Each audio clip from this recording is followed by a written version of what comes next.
Conan and Shadows in the Moonlight by Robert E. Howard. Chapter 1. A swift crashing of horses through the tall reeds, a heavy fall, a despairing cry.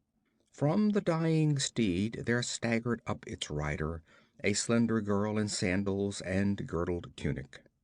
Her dark hair fell over her white shoulders. Her eyes were those of a trapped animal.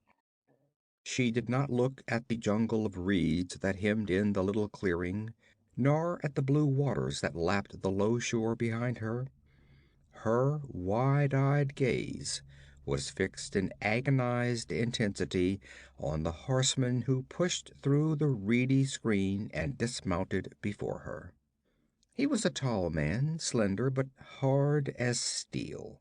From head to heel he was clad in light silvered mesh mail that fitted his supple form like a glove. From under the dome-shaped, gold-chased helmet, his brown eyes regarded her mockingly. "Stand back!" her voice shrilled with terror. "Touch me not, Shah Amurath, or I will throw myself into the water and drown." He laughed, and his laughter was like the purr of a sword sliding from a silken sheath. "No, you will not drown, Olivia, daughter of confusion, for the marge is too shallow, and I can catch you before you can reach the deeps. You gave me a merry chase, by the gods, and all my men are far behind us. But there is no horse west of Vilayet that can distance Irem for long." He nodded at the tall, slender-legged desert stallion behind him. "Let me go!" begged the girl, tears of despair staining her face. "Have I not suffered enough? Is there any humiliation, pain, or degradation you have not heaped on me? How long must my torment last?" "As long as I find pleasure in your whimperings, your pleas, tears, and writhings," he answered with a smile that would have seemed gentle to a stranger. "You are strangely virile, Olivia. I wonder if I shall ever weary of you as I have always wearied of women before. You are ever fresh and unsullied, in spite of me. Each new day with you brings a new delight." But come, let us return to Akif, where the people are still feting the conqueror of the miserable Kozaki, while he, the conqueror, is engaged in recapturing a wretched fugitive, a foolish, lovely, idiotic runaway. "No!" she recoiled, turning toward the waters lapping bluely among the reeds. "Yes!" His flash of open anger was like a spark struck from flint. With a quickness her tender limbs could not approximate, he caught her wrist, twisting it in pure, wanton cruelty until she screamed and sank to her knees. "Slut! I should drag you back to Akif at my horse's tail, but I will be merciful and carry you on my saddle bow, for which favor you shall humbly thank me while—" He released her with a startled oath and sprang back, his saber flashing out, as a terrible apparition burst from the reedy jungle, sounding an inarticulate cry of hate. Olivia, staring up from the ground, saw what she took to be either a savage or a madman advancing on Shah Amurath in an attitude of deadly menace. He was powerfully built, naked but for a girdled loincloth, which was stained with blood and crusted with dried mire. His black mane was matted with mud and clotted blood. There were streaks of dried blood on his chest and limbs, dried blood on the long, straight sword he gripped in his right hand. From under the tangle of his locks, bloodshot eyes glared like coals of blue fire. "You Hyrkanian dog!" mouthed this apparition in a barbarous accent. "The devils of vengeance have brought you here." "Kozak!" ejaculated Shah Amurath, recoiling. "I did not know a dog of you escaped. I thought you all lay stiff on the steppe by Ilbar's river." "All but me, damn you!" cried the other. "Oh, I've dreamed of such a meeting as this, while I crawled on my belly through the brambles, or lay under rocks while the ants gnawed my flesh, or crouched in the mire up to my mouth. I dreamed, but never hoped it would come to pass. Oh, gods of hell, how I have yearned for this!" The stranger's bloodthirsty joy was terrible to behold. His jaws champed spasmodically, froth appeared on his blackened lips. "Keep back!"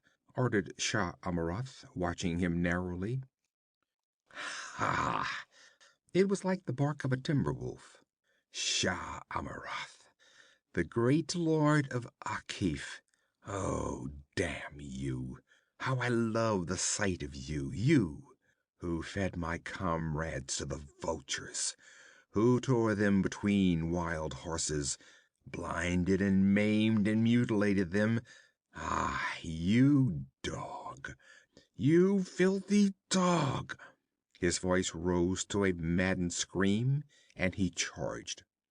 In spite of the terror of his wild appearance, Olivia looked to see him fall at the first crossing of the blades. Madman or savage, what could he do naked against the mailed chief of Akif? There was an instant when the blades flamed and licked, seeming barely to touch each other and leap apart. Then the broadsword flashed past the saber and descended terrifically on Shah Amurath's shoulder. Olivia cried out at the fury of that stroke.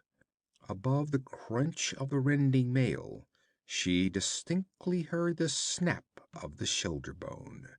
The Hyrkanian reeled back, suddenly ashen, blood spurting over the links of his hauberk. His saber slipped from his nerveless fingers. "Quarter!" he gasped. "Quarter?" There was a quiver of frenzy in the stranger's voice. "Quarter such as you gave us, you swine!" Olivia closed her eyes. This was no longer battle, but butchery, frantic, bloody, impelled by an hysteria of fury and hate, in which culminated the sufferings of battle, massacre, torture, and fear-ridden, thirst-maddened, hunger-haunted flight. Though Olivia knew that Shah Amurath deserved no mercy or pity from any living creature, yet she closed her eyes and pressed her hands over her ears, to shut out the sight of that dripping sword that rose and fell with the sound of a butcher's cleaver, and the gurgling cries that dwindled away and ceased. She opened her eyes to see the stranger turning away from a gory travesty that only vaguely resembled a human being. The man's breast heaved with exhaustion or passion, his brow was beaded with sweat, his right hand was splashed with blood. He did not speak to her or even glance toward her. She saw him stride through the reeds that grew at the water's edge, stoop, and tug at something. A boat wallowed out of its hiding place among the stalks. Then she divined his intention, and was galvanized into action. "Oh, wait!" she wailed, staggering up and running toward him. "Do not leave me! Take me with you!" He wheeled and stared at her. There was a difference in his bearing. His bloodshot eyes were sane. It was as if the blood he had just shed had quenched the fire of his frenzy. "Who are you?" he demanded. "I am called Olivia. I was his captive. I ran away. He followed me. That's why he came here. Oh, do not leave me here. His warriors are not far behind him. They will find his corpse. They will find me near it. Oh!" She moaned in her terror and wrung her white hands. He stared at her in perplexity. "Would you be better off with me?" he demanded. "I am a barbarian, and I know from your looks that you fear me." "Yes, I fear you," she replied, too distracted to dissemble. My flesh crawls at the horror of your aspect, but I fear the Hyrcanians more. Oh, let me go with you. They will put me to the torture if they find me beside their dead lord. Come then. He drew aside, and she stepped quickly into the boat, shrinking from contact with him. She seated herself in the bow, and he stepped into the boat, pushed off with an oar, and, using it as a paddle, worked his way tortuously among the tall stalks until they glided out into open water.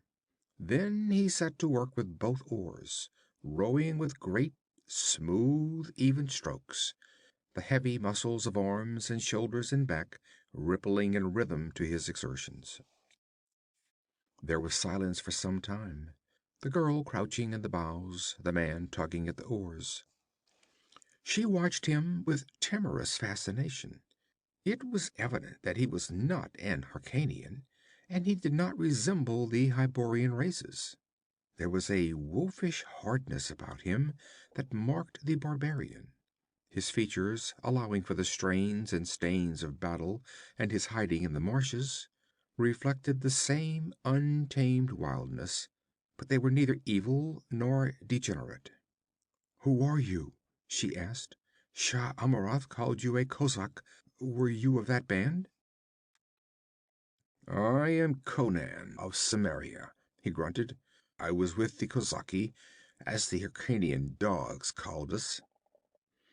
She knew vaguely that the land he named lay far to the northwest, beyond the farthest boundaries of the different kingdoms of her race. "I am a daughter of the king of Ophir," she said. "My father sold me to a Shemite chief because I would not marry a prince of Koth." The Cimmerian grunted in surprise. Her lips twisted in a bitter smile. "Aye, civilized men sell their children as slaves to savages sometimes. They call your race barbaric, Conan of Cimmeria." "We do not sell our children," he growled, his chin jutting truculently. "Well, I was sold, but the desert man did not misuse me. He wished to buy the goodwill of Shah Amurath, and I was among the gifts he brought to Akif of the Purple Gardens. Then—" she shuddered and hid her face in her hands. "I should be lost to all shame," she said presently. "Yet each memory stings me like a slaver's whip. I abode in Shah Amurath's palace until some weeks ago he rode out with his hosts to do battle with a band of invaders who were ravaging the borders of Turan. Yesterday he returned in triumph, and a great fete was made to honor him. In the drunkenness and rejoicing, I found an opportunity to steal out of the city on a stolen horse. I had thought to escape, but he followed, and about midday came up with me. I outran his vassals, but him I could not escape. Then you came." "I was lying hid in the reeds," grunted the barbarian. "I was one of those dissolute rogues, the Free Companions, who burned and looted along the borders. There were 5,000 of us, from a score of races and tribes. We had been serving as mercenaries for a rebel prince in eastern Koth, most of us, and when he made peace with his cursed sovereign, we were out of employment. So we took to plundering the outlying dominions of Koth, Zamora, and Turan impartially. A week ago, Shah Amurath trapped us near the banks of Ilbars with 15,000 men. Mithra, the skies were black with vultures. When the lines broke after a whole day of fighting, some tried to break through to the north, some to the west. I doubt if any escaped. The steppes were covered with horsemen riding down the fugitives. I broke for the east and finally reached the edge of the marshes that border this part of Vilayet. I've been hiding in the morasses ever since. Only the day before yesterday, the riders ceased beating up the reed brakes, searching for just such fugitives as I. I've squirmed and burrowed and hidden like a snake, feasting on muskrats I caught and ate raw, for lack of fire to cook them. This dawn I found this boat hidden among the reeds. I hadn't intended going out on the sea until night, but after I killed Shah Amurath, I knew his mailed dogs would be close at hand. And what now? We shall doubtless be pursued. If they fail to see the marks left by the boat, which I covered as well as I could, they'll guess anyway that we took to sea, after they fail to find us among the marshes. But we have a start, and I'm going to haul at these oars until we reach a safe place. Where shall we find that? She asked hopelessly. Vilayet is a Hyrcanian pond. Some folks don't think so, grinned Conan grimly. Notably the slaves that have escaped from galleys and became pirates. But what are your plans? The southwestern shore is held by the Hyrcanians for hundreds of miles. We shall have a long way to go before we pass beyond their northern boundaries. I intend to go northward until I think we have passed them. Then we'll turn westward and try to land on the shore bordered by the uninhabited steppes. Suppose we meet pirates or a storm, she asked, and we shall starve on the steppes. Well, he reminded her, I didn't ask you to come with me. I am sorry. She bowed her shapely dark head. Pirates, storms, starvation, they are all kinder than the people of Turan. Aye. His dark face grew somber. I haven't done with them yet. Be at ease, girl. Storms are rare on Vilayet at this time of year. If we make the steppes, we shall not starve. I was reared in a naked land. It was those cursed marshes with their stench and stinging flies that nigh unmanned me. I am at home in the highlands. As for pirates, he grinned enigmatically and bent to the oars. The sun sank like a dull glowing copper ball into a lake of fire. The blue of the sea merged with the blue of the sky, and both turned to soft dark velvet, clustered with stars and the mirrors of stars.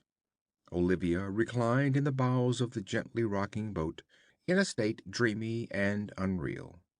She experienced an illusion that she was floating in midair, stars beneath her as well as above.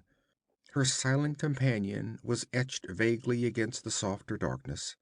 There was no break or falter in the rhythm of his oars. He might have been a phantasmal oarsman, rowing her across the dark lake of death. But the edge of her fear was dulled, and, lulled by the monotony of motion, she passed into a quiet slumber.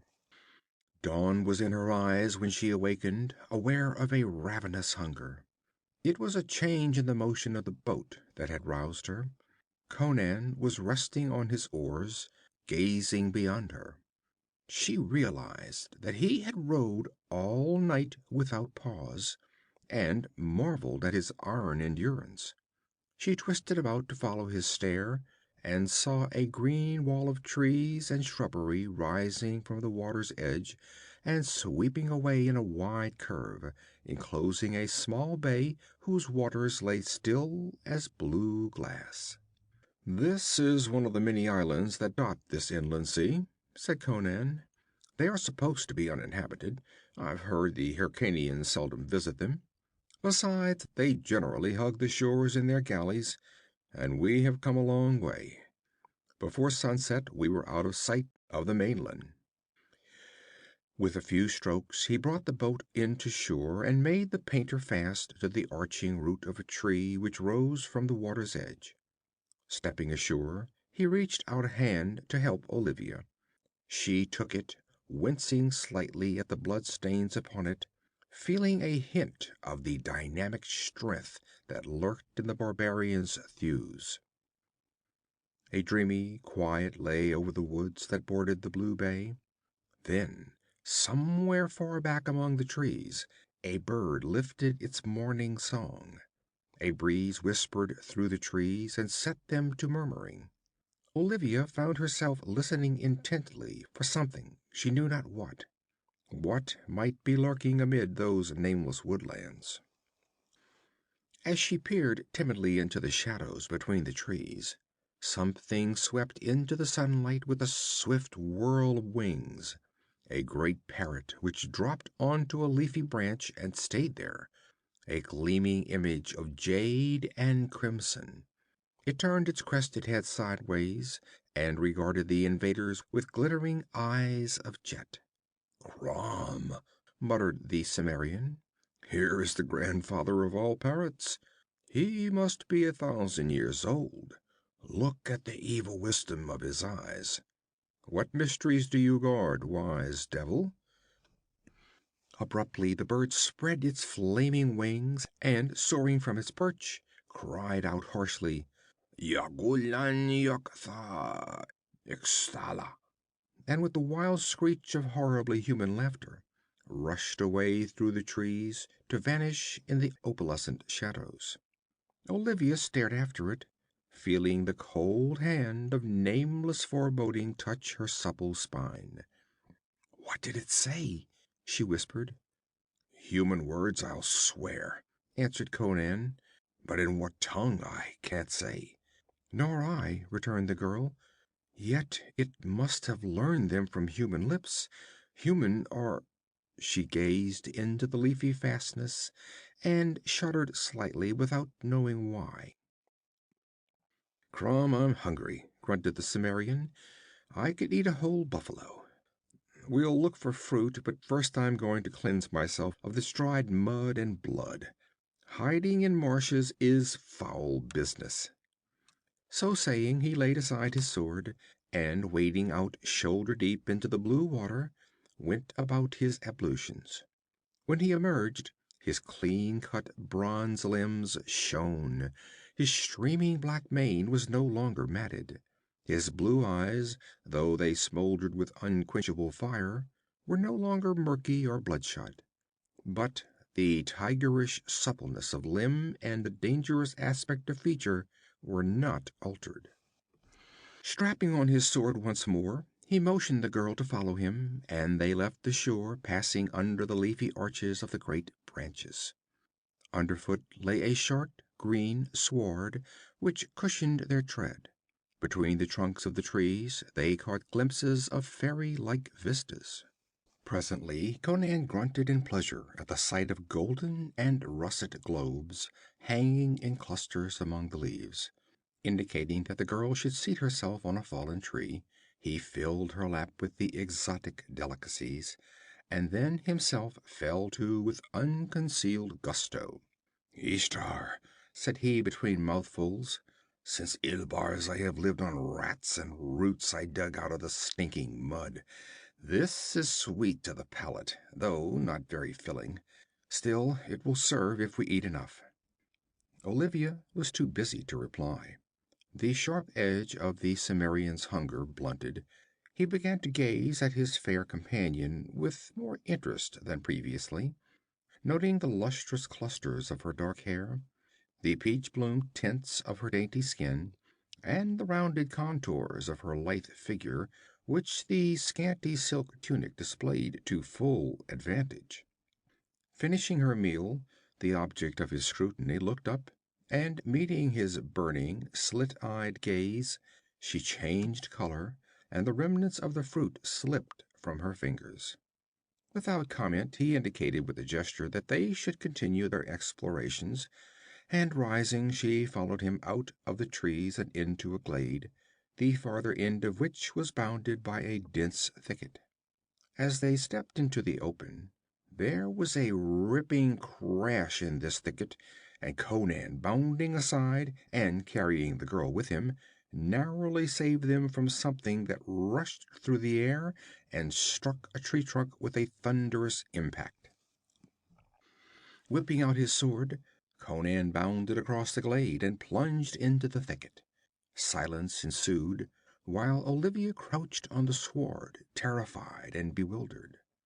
Presently Conan emerged, a puzzled scowl on his face. "Nothing in that thicket," he growled. "But there was something." He studied the missile that had so narrowly missed them, and grunted incredulously, as if unable to credit his own senses. It was a huge block of greenish stone, which lay on the sward at the foot of the tree, whose wood its impact had splintered. "A strange stone to find on an uninhabited island," growled Conan. Olivia's lovely eyes dilated in wonder. The stone was a symmetrical block, indisputably cut and shaped by human hands. And it was astonishingly massive.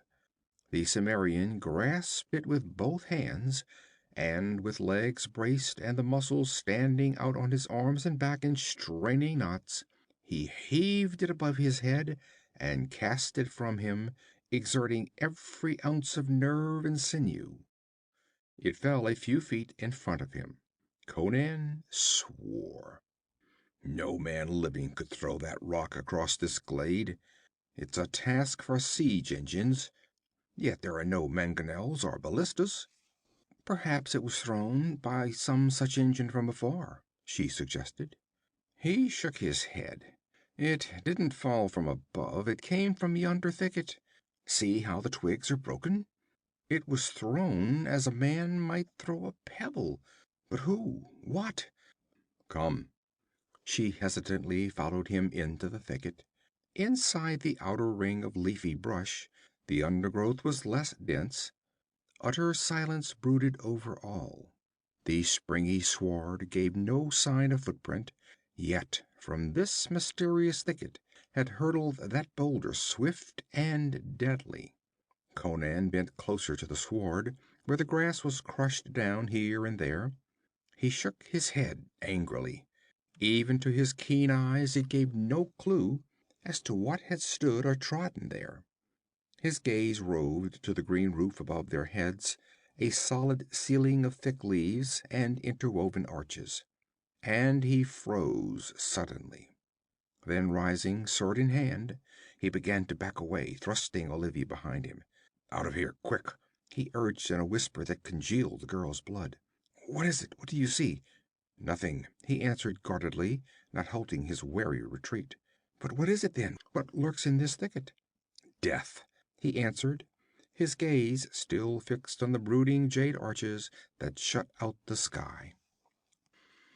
Once out of the thicket, he took her hand and led her swiftly through the thinning trees, until they mounted a grassy slope, sparsely treed, and emerged upon a low plateau, where the grass grew taller and the trees were few and scattered. And in the midst of that plateau rose a long, broad structure of crumbling greenish stone. They gazed in wonder. No legends named such a building on any island of Vilayet. They approached it warily, seeing that moss and lichen crawled over the stones, and the broken roof gaped to the sky. On all sides lay bits and shards of masonry, half hidden in the waving grass, giving the impression that once many buildings rose there, perhaps a whole town. But now only the long hall-like structure rose against the sky, and its walls leaned drunkenly among the crawling vines. Whatever doors had once guarded its portals had long rotted away. Conan and his companion stood in the broad entrance and stared inside.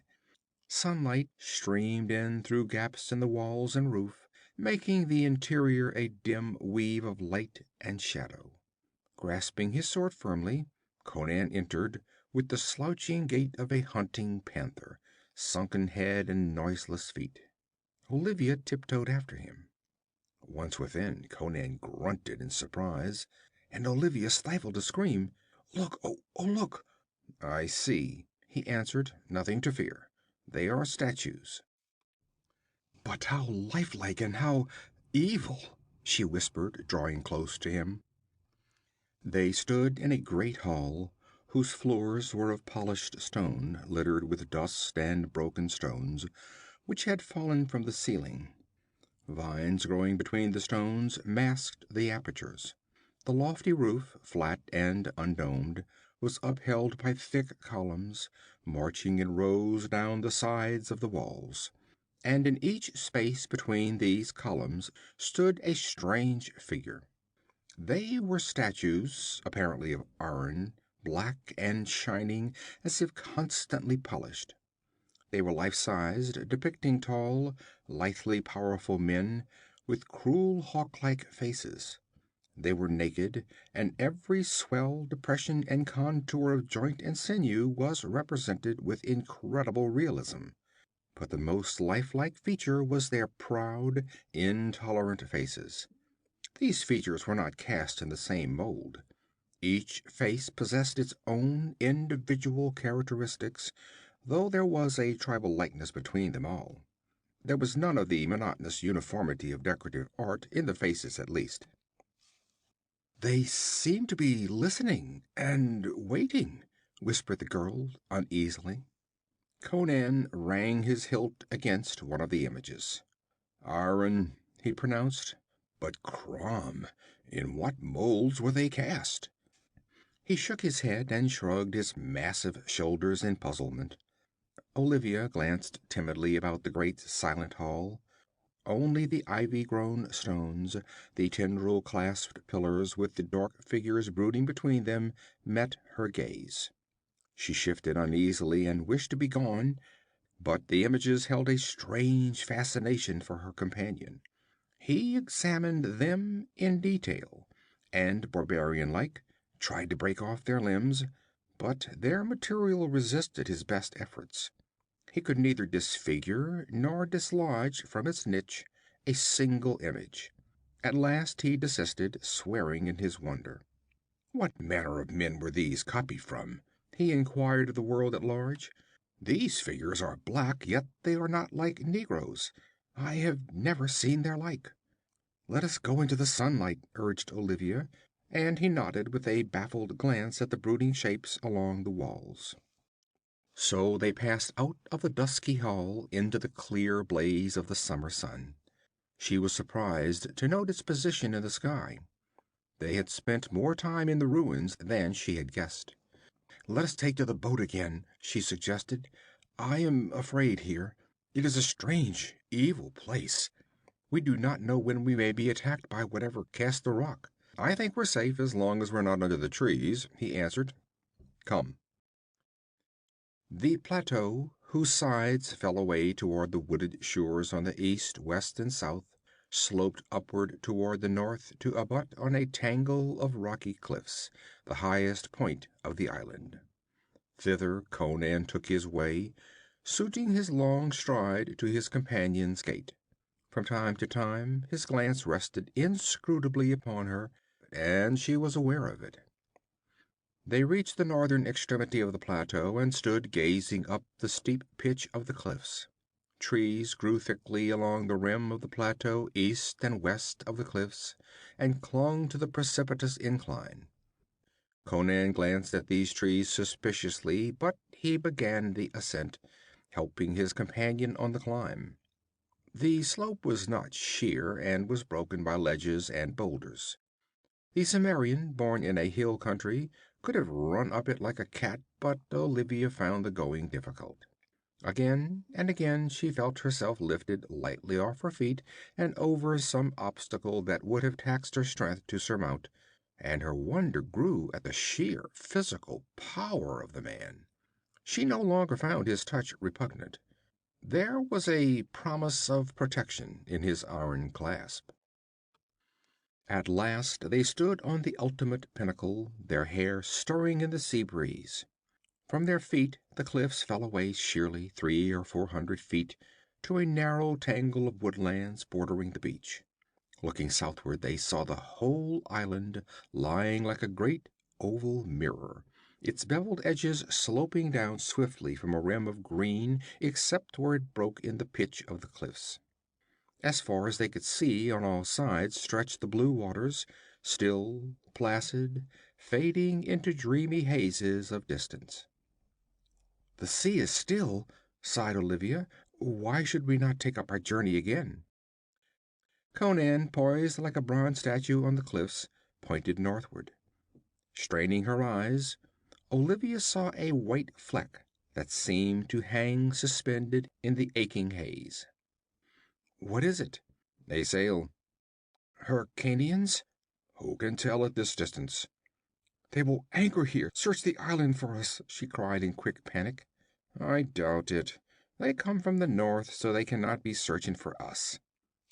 They may stop for some other reason, in which case we'll have to hide as best we can. But I believe it's either pirate or an Hyrkanian galley returning from some northern raid. In the latter case, they are not likely to anchor here. But we can't put to sea until they've gone out of sight, for they're coming from the direction in which we must go. Doubtless they'll pass the island tonight, and at dawn we can go on our way. Then we must spend the night here? She shivered. It's safest. Then let us sleep here on the crags, she urged. He shook his head, glancing at the stunted trees, at the marching woods below, a green mass which seemed to send out tendrils straggling up the sides of the cliffs. Here are too many trees. We'll sleep in the ruins. She cried out in protest. Nothing will harm you there, he soothed. Whatever threw the stone at us did not follow us out of the woods. There was nothing to show that any wild thing lairs in the ruins. Besides, you are soft-skinned and used to shelter and dainties. I could sleep naked in the snow and feel no discomfort, but the dew would give you cramps, were we to sleep in the open. Olivia helplessly acquiesced, and they descended the cliffs, crossed the plateau, and once more approached the gloomy, age-haunted ruins. By this time the sun was sinking below the plateau rim. They had found fruit in the trees near the cliffs, and these formed their supper, both food and drink. The southern night swept down quickly, littering the dark blue sky with great white stars, and Conan entered the shadowy ruins, drawing the reluctant Olivia after him. She shivered at the sight of those tense black shadows in their niches along the walls. In the darkness that the starlight only faintly touched, she could not make out their outlines. She could only sense their attitude of waiting, waiting as if they had waited for untold centuries. Conan had brought a great armful of tender branches, well leafed. These he heaped to make a couch for her, and she lay upon it, with a curious sensation of one laying down to sleep in a serpent's lair. Whatever her forebodings, Conan did not share them. The Cimmerian sat down near her, his back against a pillar, his sword across his knees. His eyes gleamed like a panther's in the dusk. "Sleep, girl," said he. "My slumber is light as a wolf's. Nothing can enter this hall without awakening me." Olivia did not reply. From her bed of leaves she watched the immobile figure, indistinct in the soft darkness. How strange to move in fellowship with a barbarian, to be cared for and protected by one of a race, tales of which had frightened her as a child. He came of a people bloody, grim, and ferocious. His kinship to the wild was apparent in his every action. It burned in his smoldering eyes. Yet he had not harmed her, and her worst oppressor had been a man the world called civilized. As a delicious languor stole over her relaxing limbs and she sank into foamy billows of slumber, her last waking thought was a drowsy recollection of the firm touch of Conan's fingers on her soft flesh. End of chapter 1. Chapter 2. Olivia dreamed, and through her dreams crawled a suggestion of lurking evil, like a black serpent writhing through flower gardens. Her dreams were fragmentary and colorful, exotic shards of a broken, unknown pattern, until they crystallized into a scene of horror and madness, etched against a background of cyclopean stones and pillars. She saw a great hall whose lofty ceiling was upheld by stone columns marching in even rows along the massive walls. Among these pillars fluttered great green and scarlet parrots, and the hall was thronged with black-skinned, hawk-faced warriors. They were not Negroes. Neither they, nor their garments, nor weapons resembled anything of the world the dreamer knew. They were pressing about one bound to a pillar, a slender, white-skinned youth, with a cluster of golden curls about his alabaster brow. His beauty was not altogether human, like the dream of a god chiseled out of living marble. The black warriors laughed at him, jeered and taunted in a strange tongue. The lithe, naked form writhed beneath their cruel hands. Blood trickled down the ivory thighs to splatter on the polished floor.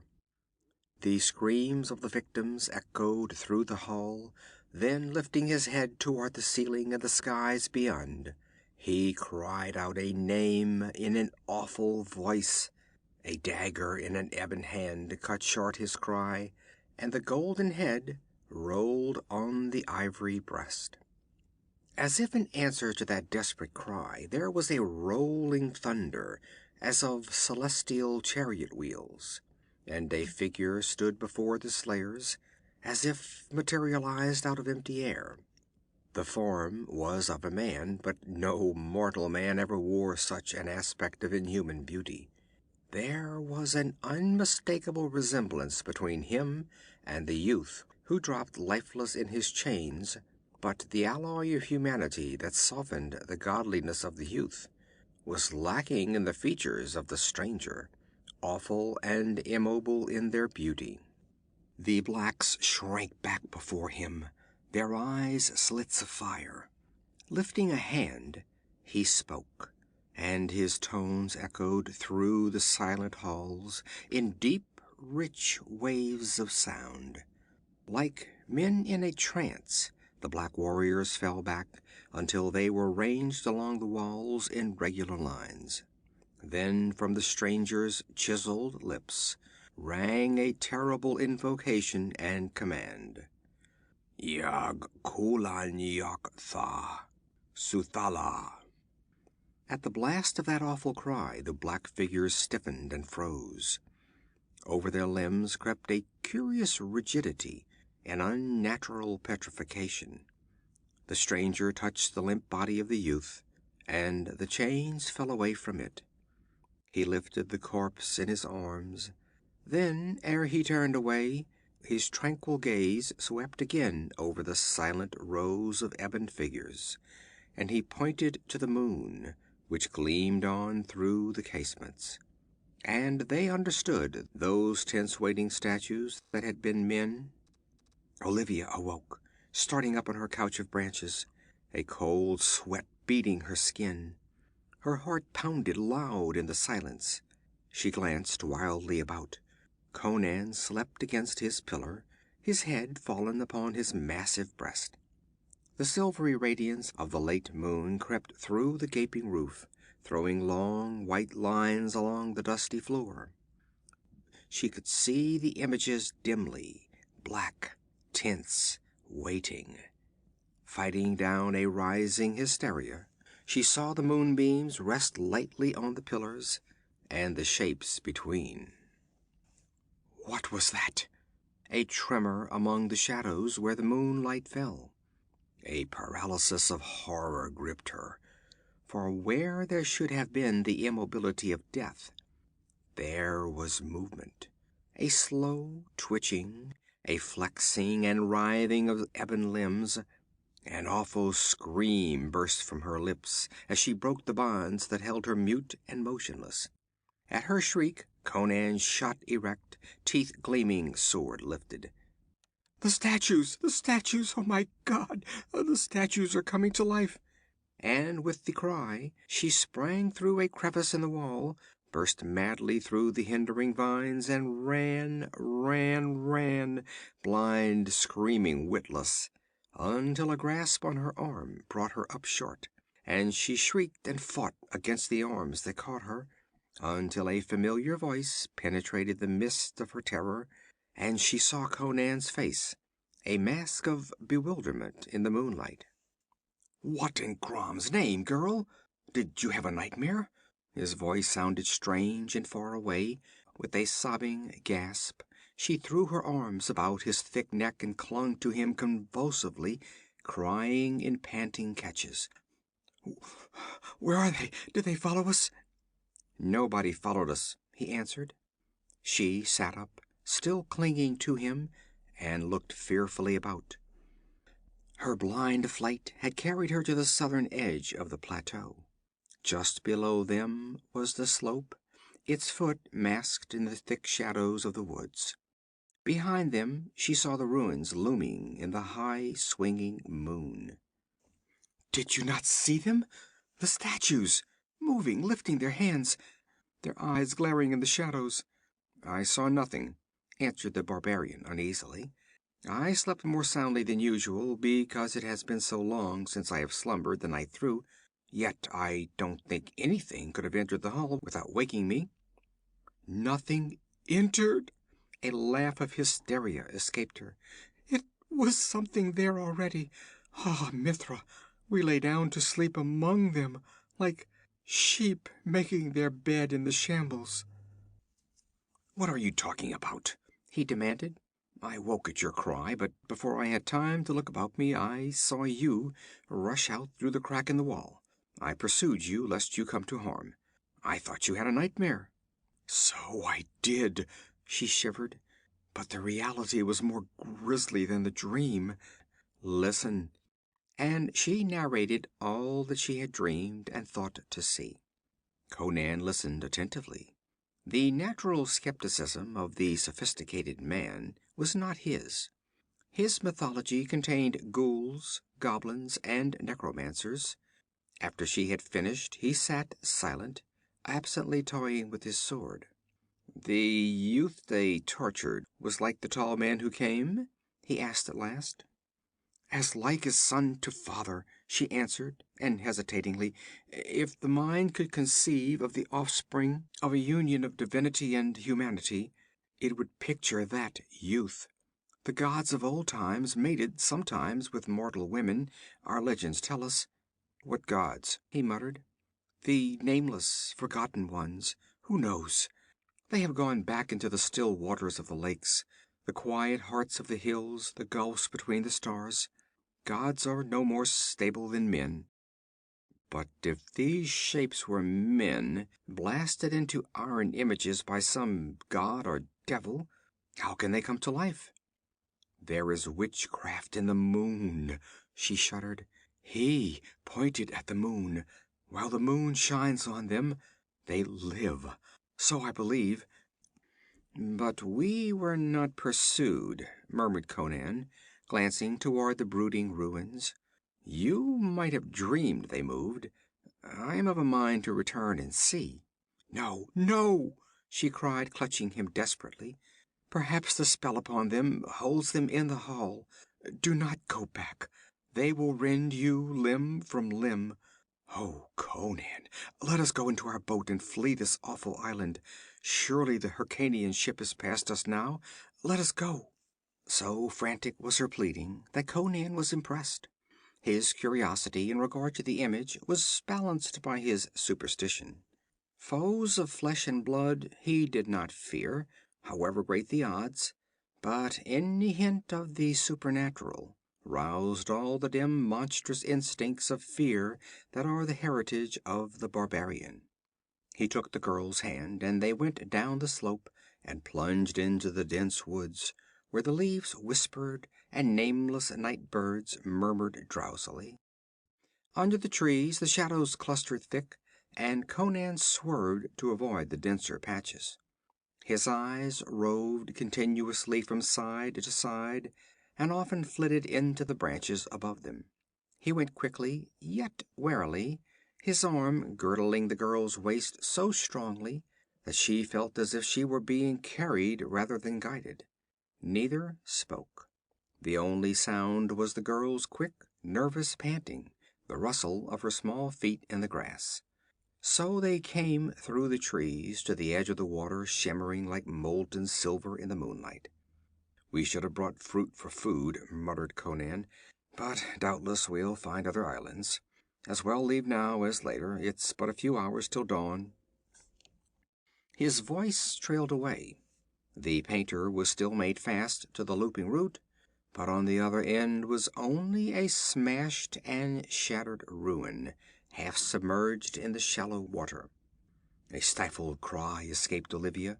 Conan wheeled and faced the dense shadows, a crouching image of menace. The noise of the night birds was suddenly silent. A brooding stillness reigned over the woods.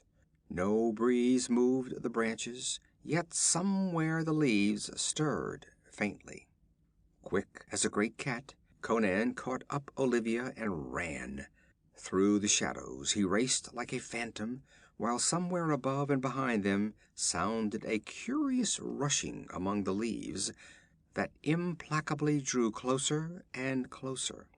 Then the moonlight burst full upon their faces, and they were speeding up the slope of the plateau.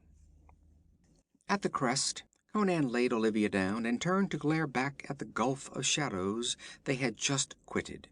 The leaves shook in a sudden breeze, that was all. He shook his mane with an angry growl. Olivia crept to his feet like a frightened child. Her eyes looked up at him, dark wells of horror. "What are we to do, Conan?" she whispered. He looked at the ruins, stared again into the woods below. "We'll go to the cliffs," he declared, lifting her to her feet. "Tomorrow I'll make a raft, and we'll trust our luck to the sea again." "It was not they that destroyed our boat?" It was half question, half assertion. He shook his head, grimly taciturn.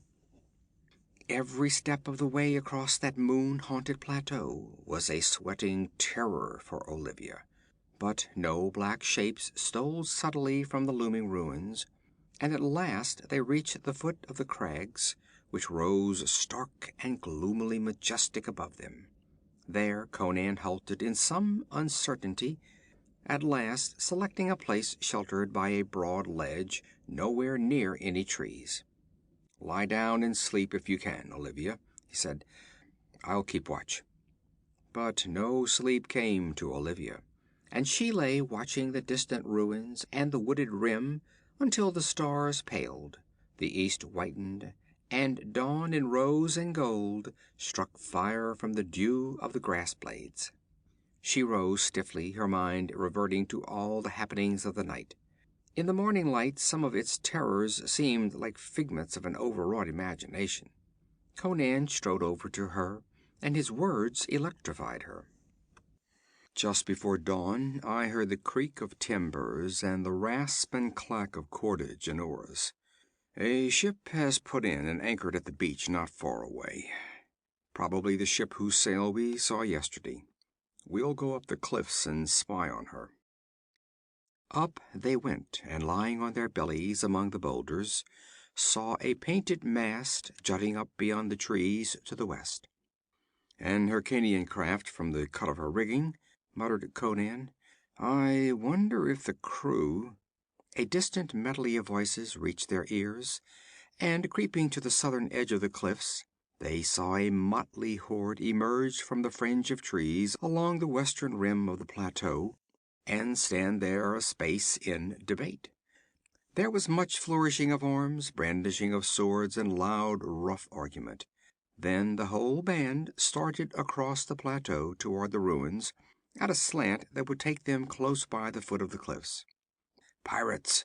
whispered Conan, a grim smile on his thin lips. "It's an Hyrkanian galley they've captured. Here, crawl among these rocks." "Don't show yourself unless I call to you," he instructed, having secreted her to his satisfaction among a tangle of boulders along the crest of the cliffs. "I'm going to meet these dogs. If I succeed in my plan, all will be well, and we'll sail away with them. If I don't succeed, well, hide yourself in the rocks until they've gone, for no devils on this island are as cruel as these sea wolves."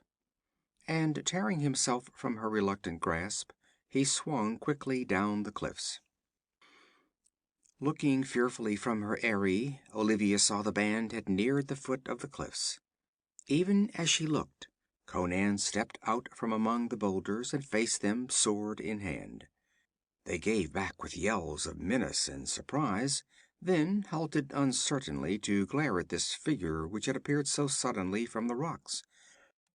There were some 70 of them, a wild horde made up of men from many nations: Kothians, Zamorians, Brythunians, Corinthians, Shemites.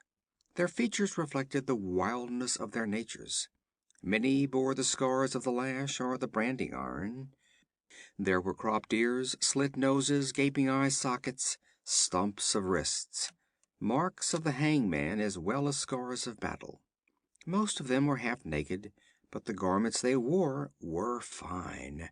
Gold-braided jackets, satin girdles, silken breeches, tattered, stained with tar and blood, vied with pieces of silver chased armor. Jewels glittered in nose rings and ear rings, and in the hilts of their daggers. Over against this bizarre mob stood the tall Cimmerian, in strong contrast with his hard bronzed limbs and clean-cut, vital features. "Who are you?" they roared. "Conan the Cimmerian." His voice was like the deep challenge of a lion. "One of the Free Companions. I mean to try my luck with the Red Brotherhood. Who's your chief?" "I, by Ishtar!" bellowed a bull-like voice, as a huge figure swaggered forward, a giant, naked to the waist, where his capacious belly was girdled by a wide sash that upheld voluminous silken pantaloons. His head was shaven except for a scalp lock, his mustaches drooped over a rat-trap mouth. Green Shemitish slippers with upturned toes were on his feet, a long straight sword in his hand. Conan stared and glared. "Sergius of Karustra, by Crom!" "Aye, by Ishtar!" boomed the giant, his small black eyes glittering with hate. "Do you think I had forgot? Ha! Sergius never forgets an enemy. Now I'll hang you up by the heels and skin you alive. At him, lads!" "Aye, send your dogs at me, big belly," sneered Conan with bitter scorn. "You were always a coward, you Kothic cur." "Coward? To me?" The broad face turned black with passion. "On guard, you northern dog! I'll cut out your heart." In an instant the pirates had formed a circle about the rivals, their eyes blazing, their breath sucking between their teeth in bloodthirsty enjoyment. High up among the crags Olivia watched, sinking her nails into her palms in her painful excitement. Without formality, the combatants engaged, Sergius coming in with a rush, quick on his feet as a giant cat for all his bulk. Curses hissed between his clenched teeth as he lustily swung and parried. Conan fought in silence, his eyes slits of blue bale fire. The Kothian ceased his oaths to save his breath. The only sounds were the quick scuff of his feet on the sward, the panting of the pirate, the ring and clash of steel. The swords flashed like white fire in the early sun, wheeling and circling. They seemed to recoil from each other's contact, then leap together again instantly. Sergius was giving back. Only his superlative skill had saved him thus far from the blinding speed of the Cimmerian's onslaught. A louder clash of steel, a sliding rasp, a choking cry. From the pirate horde a fierce yell split the morning as Conan's sword plunged through their captain's massive body. The point quivered an instant from between Sergius's shoulders, a hand's breadth of white fire in the sunlight. Then the Cimmerian wrenched back his steel, and the pirate chief fell heavily, face down, and lay in a widening pool of blood, his broad hands twitching for an instant. Conan wheeled toward the gaping corsairs. "Well, you dogs," he roared, "I've sent your chief to hell. What says the law of the Red Brotherhood?"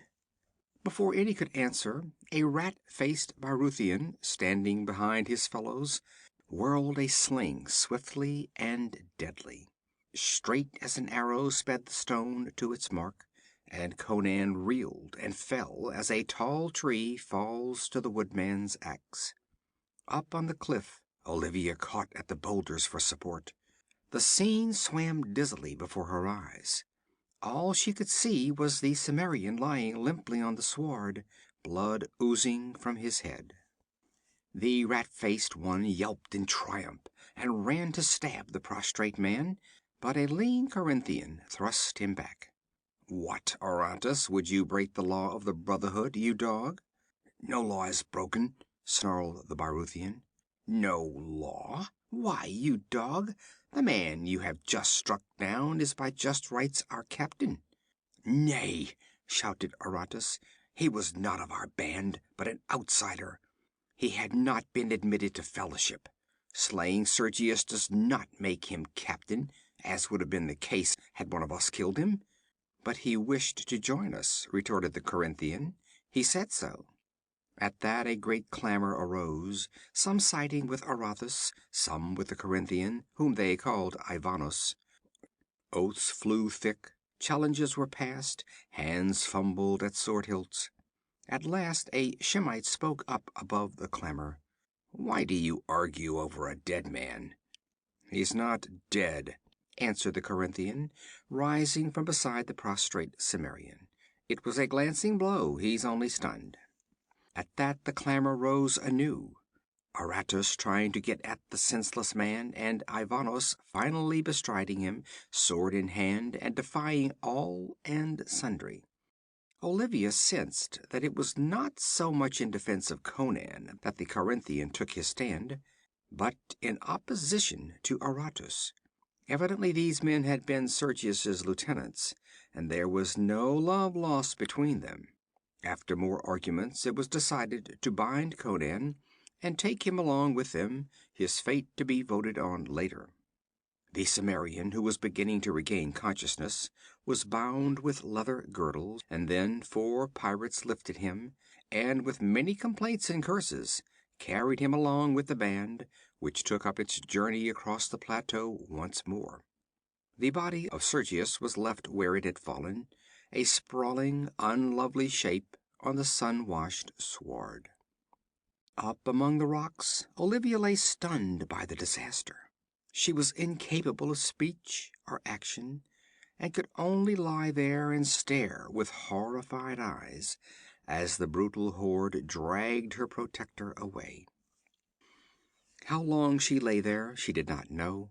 Across the plateau she saw the pirates reach the ruins and enter, dragging their captive. She saw them swarming in and out of the doors and crevices, prodding into the heaps of debris and clambering about the walls. After a while a score of them came back across the plateau and vanished among the trees on the western rim, dragging the body of Sergius after them, presumably to cast into the sea. About the ruins the others were cutting down trees and securing material for a fire. Olivia heard their shouts, unintelligible in the distance, and she heard the voices of those who had gone into the woods echoing among the trees. Presently they came back into sight, bearing casks of liquor and leathern sacks of food. They headed for the ruins, cursing lustily under their burdens. Of all this Olivia was but mechanically cognizant. Her overwrought brain was almost ready to collapse. Left alone and unprotected, she realized how much the protection of the Cimmerian had meant to her. There intruded vaguely a wonderment at the mad pranks of fate that could make the daughter of a king the companion of a red-handed barbarian. With it came a revulsion toward her own kind. Her father and Shah Amurath, they were civilized men, and from them she had had only suffering. She had never encountered any civilized man who treated her with kindness unless there was an ulterior motive behind his actions. Conan had shielded her, protected her, and, so far, demanded nothing in return. Laying her head in her rounded arms, she wept, until distant shouts of ribald revelry roused her to her own danger. She glanced from the dark ruins about which the fantastic figures, small in the distance, weaved and staggered to the dusky depths of the green forest. Even in her terrors in the ruins, the night before had been only dreams. The menace that lurked in those green, leafy depths below was no figment of nightmare. Were Conan slain or carried away captive, her only chance would lie between giving herself up to the human wolves of the sea, or remaining alone on that devil-haunted island. As the full horror of her situation swept over her, she fell forward in a swoon. End of chapter 2. Chapter 3. The sun was hanging low when Olivia regained her senses. A faint wind wafted to her ears distant shouts and snatches of ribald song. Rising cautiously, she looked out across the plateau. She saw the pirates clustered about a great fire outside the ruins, and her heart leaped as a group emerged from the interior dragging some object she knew was Conan. They propped him against the wall, still evidently bound fast, and there ensued a long discussion with much brandishing of weapons. At last they dragged him back into the hall and took up anew the business of ale guzzling. Olivia sighed. At least she knew that the Cimmerian still lived. Fresh determination steeled her. As soon as night fell, she would steal to those grim ruins and free him, or be taken herself in the attempt. And she knew it was not selfish interest alone which prompted her decision. With this in mind, she ventured to creep from her refuge to pluck and eat nuts which grew sparsely near at hand. She had not eaten since the day before. It was while so occupied that she was troubled by a sensation of being watched. She scanned the rocks nervously, then with a shuddering suspicion crept to the north edge of the cliff and gazed down into the wavering green mass below, already dusky with the sunset. She saw nothing. It was impossible that she could be seen, when not on the cliff's edge, by anything lurking in those woods, yet she distinctly felt the glare of hidden eyes, and felt that something animate and sentient was aware of her presence and her hiding place. Stealing back to her rocky eyrie, she lay watching the distant ruins until the dusk of night masked them, and she marked their position by the flickering flames about which black figures leaped and cavorted groggily. Then she rose. It was time to make her attempt. But first she stole back to the northern edge of the cliffs and looked down into the woods that bordered the beach, and as she strained her eyes in the dim starlight, she stiffened, and an icy hand touched her heart. Far below her something moved. It was as if a black shadow detached itself from the gulf of shadows below her. It moved slowly up the sheer face of the cliff, a vague bulk, shapeless in the semi-darkness. Panic caught Olivia by the throat, and she struggled with a scream that tugged at her lips. Turning, she fled down the southern slope. The flight down the shadowed cliffs was a nightmare in which she slid and scrambled, catching at jagged rocks with cold fingers. As she tore her tender skin and bruised her soft limbs on the rugged boulders over which Conan had so lightly lifted her, she realized again her dependence on the iron-thewed barbarian. But this thought was but one in a fluttering maelstrom of dizzy fright. The descent seemed endless, but at last her feet struck the grassy levels, and in a very frenzy of eagerness she sped away toward the fire that burned like the red heart of night. Behind her, as she fled, she heard a shower of stones rattle down the steep slope, and the sound lent wings to her heels. What grisly climber dislodged those stones she dared not try to think. Strenuous physical action dissipated her blind terror somewhat, and before she had reached the ruin, her mind was clear, her reasoning faculties alert, though her limbs trembled with her efforts. She dropped to the sward and wriggled along on her belly until, from behind a small tree that had escaped the axes of the pirates, she watched her enemies. They had completed their supper, but were still drinking, dipping pewter mugs or jeweled goblets into the broken heads of the wine casks. Some were already snoring drunkenly on the grass, while others had staggered into the ruins. Of Conan she saw nothing. She lay there while the dew formed on the grass about her, and the leaves overhead and the men about the fire cursed, gambled, and argued. There were only a few about the fire. Most of them had gone into the ruins to sleep. She lay watching them, her nerves taut with the strain of waiting, the flesh crawling between her shoulders at the thought of what might be watching her in turn, of what might be stealing up behind her. Time dragged on leaden feet. One by one, the revelers sank down in drunken slumber, until all were stretched senseless beside the dying fire. Olivia hesitated, then was galvanized by a distant glow rising through the trees. The moon was rising. With a gasp, she rose and hurried toward the ruins. Her flesh crawled as she tiptoed among the drunken shapes that sprawled beside the gaping portal. Inside were many more. They shifted and mumbled in their besotted dreams, but none awakened as she glided among them. A sob of joy rose to her lips as she saw Conan. The Cimmerian was wide awake, bound upright to a pillar, his eyes gleaming in the faint reflections of the waning fire outside. Picking her way among the sleepers, she approached him. Lightly as she had come, he had heard her, had seen her when first framed in the portal. A faint grin touched his hard lips. She reached him and clung to him an instant. He felt the quick beating of her heart against his breast. Through a broad crevice in the wall stole a beam of moonlight, and the air was instantly supercharged with subtle tension. Conan felt it and stiffened. Olivia felt it and gasped. The sleepers snored on.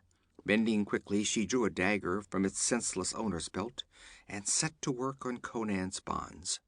They were sail cords, thick and heavy, and tied with the craft of a sailor. She toiled desperately, while the tide of moonlight crept slowly across the floor toward the feet of the crouching black figures between the pillars. Her breath came in gasps. Conan's wrists were free, but his elbows and legs were still bound fast.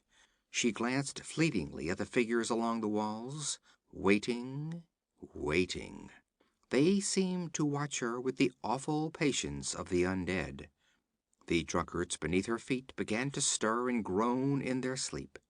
The moonlight crept down the hall, touching the black feet.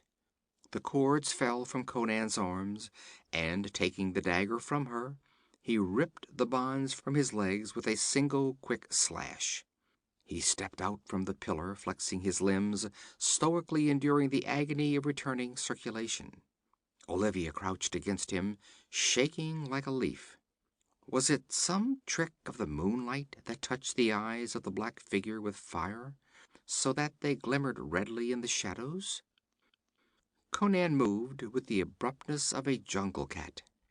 Catching up his sword from where it lay in a stack of weapons near by, he lifted Olivia lightly from her feet and glided through an opening that gaped in the ivy-grown wall. No word passed between them. Lifting her in his arms, he set off swiftly across the moon-bathed sward.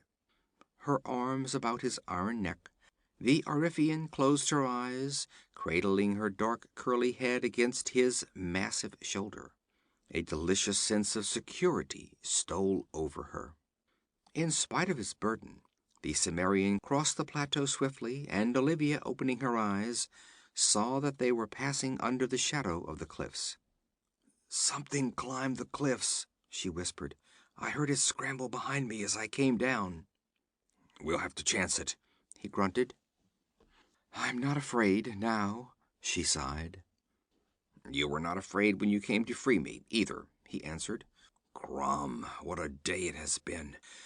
Such haggling and wrangling I never heard. I'm nearly deaf. Arathis wished to cut out my heart, and Ivanos refused to spite Arathis, whom he hates.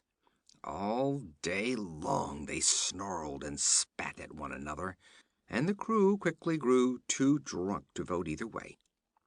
He halted suddenly, an image of bronze in the moonlight. With a quick gesture, he tossed the girl lightly to one side and behind him. Rising to her knees on the soft sward, she screamed at what she saw.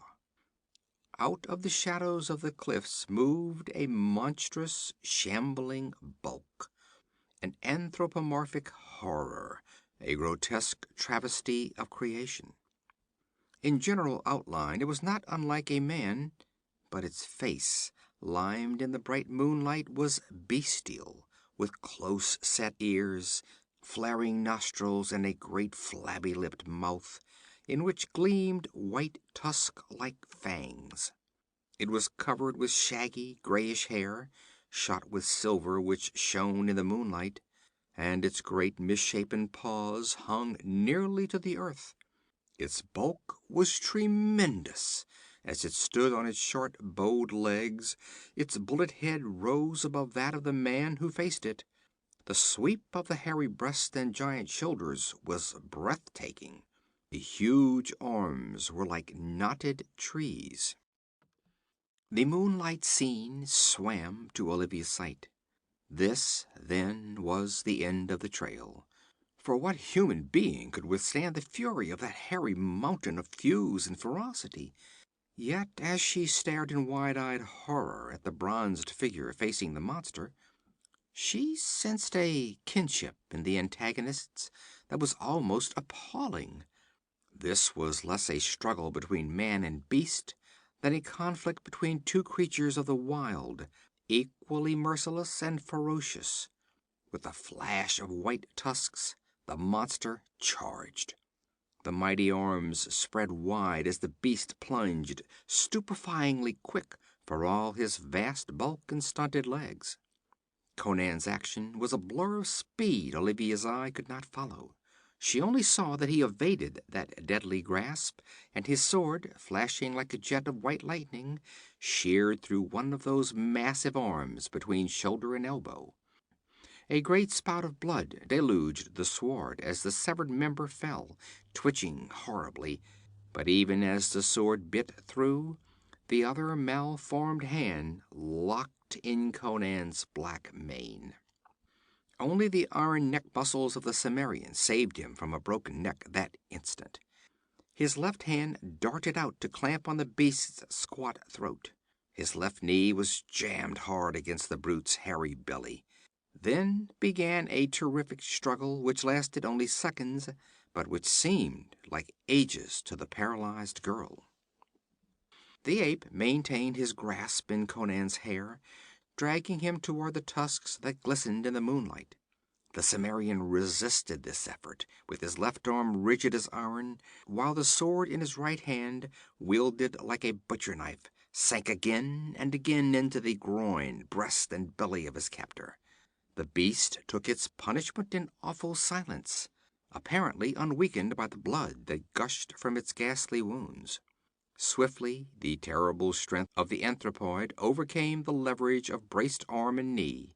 Inexorably, Conan's arm bent under the strain. Nearer and nearer he was drawn to the slavering jaws that gaped for his life. Now the blazing eyes of the barbarian glared into the bloodshot eyes of the ape. But as Conan tugged vainly at his sword, wedged deep in the hairy body, the frothing jaws snapped spasmodically shut, an inch from the Cimmerian's face, and he was hurled to the sward by the dying convulsions of the monster. Olivia, half fainting, saw the ape heaving, thrashing, and writhing, gripping manlike the hilt that jutted from its body. A sickening instant of this, then the great bulk quivered and lay still. Conan rose and limped over to the corpse.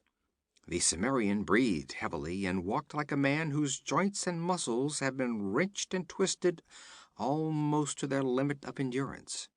He felt his bloody scalp and swore at the sight of the long black red-stained strands still grasped in the monster's shaggy hand. "Crom," he panted, "I feel as if I'd been racked. I'd rather fight a dozen men. Another instant and he'd have bitten off my head. Blast him! He's torn a handful of my hair out by the roots." Gripping his hilt with both hands, he tugged and worked it free. Olivia stole close to clasp his arm and stare down wide-eyed at the sprawling monster. What is it?" she whispered. "A gray man-ape," he grunted. "Dumb and man-eating. They dwell in the hills that border the eastern shore of the sea. How one got to this island, I can't say. Maybe he floated here on driftwood, blown out from the mainland in a storm." "And it was he that threw the stone?" "Yes.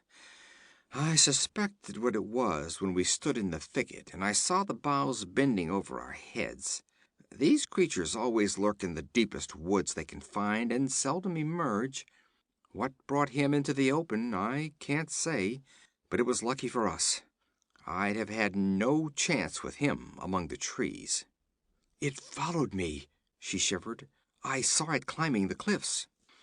"And following his instinct, he lurked in the shadow of the cliff instead of following you out across the plateau. His kind are creatures of darkness and the silent places, haters of sun and moon." "Do you suppose there are others?" "No, else the pirates had been attacked when they went through the woods. The gray ape is wary for all his strength, as shown by his hesitancy in falling upon us in the thicket. His lust for you must have been great to have driven him to attack us finally in the open. What—" He started and wheeled back toward the way they had come. The night had been split by an awful scream. It came from the ruins. Instantly there followed a mad medley of yells, shrieks, and cries of blasphemous agony. Though accompanied by a ringing of steel, the sounds were of massacre rather than battle. Conan stood frozen, the girl clinging to him in a frenzy of terror. The clamor rose to a crescendo of madness, and then the Cimmerian turned and went swiftly toward the rim of the plateau with its fringe of moon-limed trees. Olivia's legs were trembling so that she could not walk, so he carried her, and her heart calmed its frantic pounding as she nestled into his cradling arms. They passed under the shadowy forest, but the clusters of blackness held no terrors, the rifts of silver discovered no grisly shape. Night birds murmured slumberously. The yells of slaughter dwindled behind them, masked in the distance to a confused jumble of sound. Somewhere a parrot called like an eerie echo, "Yakulam yokta exlala." So they came to the tree-fringed water's edge and saw the galley lying at anchor, her sails shining white in the moonlight. Already the stars were paling for dawn. End of chapter 3. Chapter 4. In the ghastly whiteness of dawn, a handful of tattered, blood-stained figures staggered through the trees and out onto the narrow beach.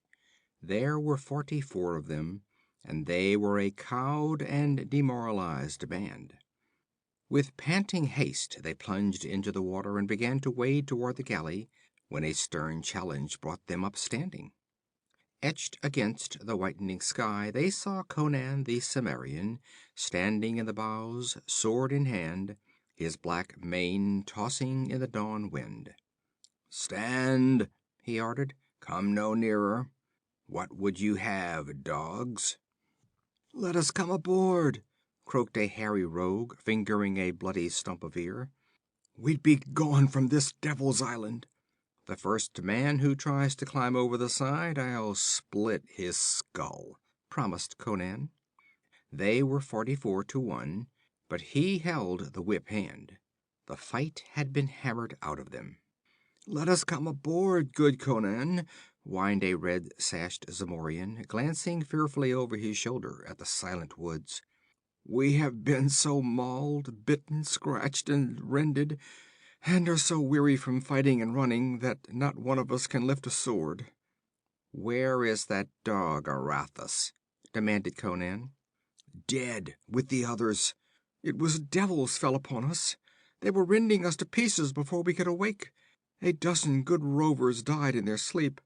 The ruins were full of flame-eyed shadows with tearing fangs and sharp talons." "Aye," put in another corsair. "They were the demons of the isle, which took the forms of molten images to befool us. Ishtar, we lay down to sleep among them. We're no cowards. We fought them as long as mortal man may strive against the powers of darkness. Then we broke away and left them tearing at the corpses like jackals. But surely they'll pursue us." "Aye, let us come aboard," clamored a lean Shemite. "Let us come in peace, or we must come sword in hand, and though we may be so weary you will doubtless slay many of us, yet you cannot prevail against us many." "Then I'll knock a hole in the planks and sink her," answered Conan grimly. A frantic chorus of expostulation rose, which Conan silenced with a lion-like roar. "Dogs! Must I aid my enemies? Shall I let you come aboard and cut out my heart?" "Nay, nay!" they cried eagerly. "Friends, friends, Conan! We are thy comrades. We be all lusty rogues together. We hate the king of Turan, not each other." Their gaze hung on his brown, frowning face. "Then if I am one of the Brotherhood," he grunted, "the laws of the trade apply to me. And since I killed your chief in fair fight, then I am your captain." There was no dissent. The pirates were too cowed and battered to have any thought except a desire to get away from that island of fear. Conan's gaze sought out the blood-stained figure of the Corinthian. "How, Ivanos?" he challenged. "You took my part once. Will you uphold my claims again?" "Aye, by Mitra!" The pirate, sensing the trend of feeling, was eager to ingratiate himself with the Cimmerian. "He is right, lads. He is our lawful captain." A medley of acquiescence rose, lacking enthusiasm, perhaps, but with sincerity accentuated by the feel of the silent woods behind them, which might mask creeping ebon devils with red eyes and dripping talons. "Swear by the hilt!" Conan demanded. 44 sword hilts were lifted toward him, and 44 voices blended in the corsair's oath of allegiance. Conan grinned and sheathed his sword. "Come aboard, my bold swashbucklers, and take the oars." He turned and lifted Olivia to her feet, from where she had crouched shielded by the gunwales. "And what of me, sir?" she asked. "What would you?" he countered, watching her narrowly. "To go with you, wherever your path may lie," she cried, throwing her white arms around his bronzed neck. The pirates, clambering over the rail, gasped in amazement. "To sail a road of blood and slaughter?" he questioned. "This keel will stain the blue waves crimson wherever it plows." "Aye, to sail with you on blue seas or red," she answered passionately. "You are a barbarian, and I am an outcast, denied by my people. We are both pariahs, wanderers of earth. Oh, take me with you!" With a gusty laugh he lifted her to his fierce lips. "I'll make you queen of the blue sea. Cast off there, dogs. We'll scorch King Yildiz's pantaloons yet, by Crom." End of chapter 4. End of Conan and Shadows in the Moonlight by Robert E. Howard.